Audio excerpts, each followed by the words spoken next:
us at the bar, and I pleaded with him to do this favor for me. 30 minutes later, we were at the bar when Michael arrived, and a few minutes later, my brother showed up. My brother liked him, and we all had a great time and had fun. Michael danced with half the girls on the team, and I had a few dances with him before the night ended.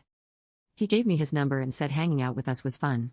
He occupied my thoughts for the next few days, but I wasn't alone in this dilemma. Almost all the girls in the league liked him and wanted to date him.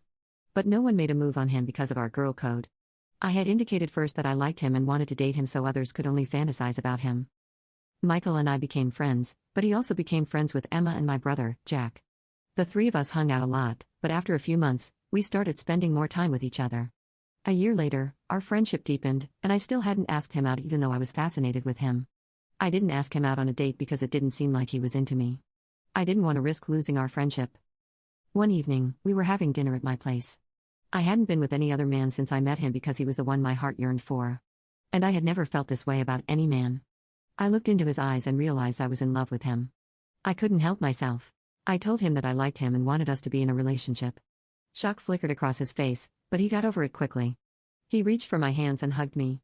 Michael told me he liked me a lot, but as a friend, and he had never entertained romantic thoughts about us. This was the very thing I was afraid of, losing our friendship. My heart was broken, but I assured him we would still be friends, and nothing would change. Michael said he wasn't ready to get into a relationship, and even if he were, it wouldn't be me. He hugged me, and before he left, he told me I was a wonderful person. 3 months later, I was in Emma's neighborhood and decided to check on her. It had been a while since I heard from her, and I wanted to know how she was doing. I pulled up in her driveway and knocked on her door, and it took her 5 minutes to open it. She wore Michael's shirts, and her hair was disheveled, and she reeked of sweat and I started to apologize for ruining her night, and then a familiar voice came from her bedroom, asking who it was. Emma took a deep breath, and guilt flashed in her eyes as she responded that it was me. Seconds later, Michael emerged, wearing a pair of shorts, and his upper body was bare.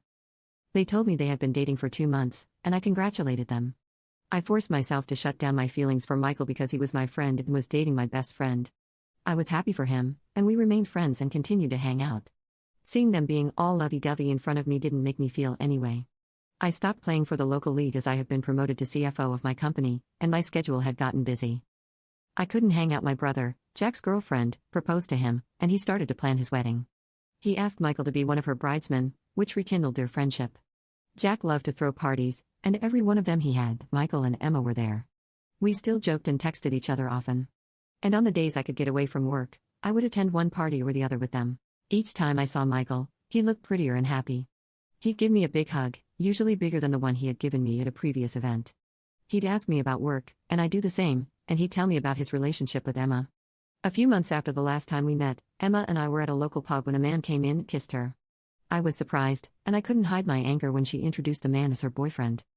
I left afterward and called Michael to find out what was going on between him and Emma, and he told me they had broken up. When I told my brother, he wasn't surprised.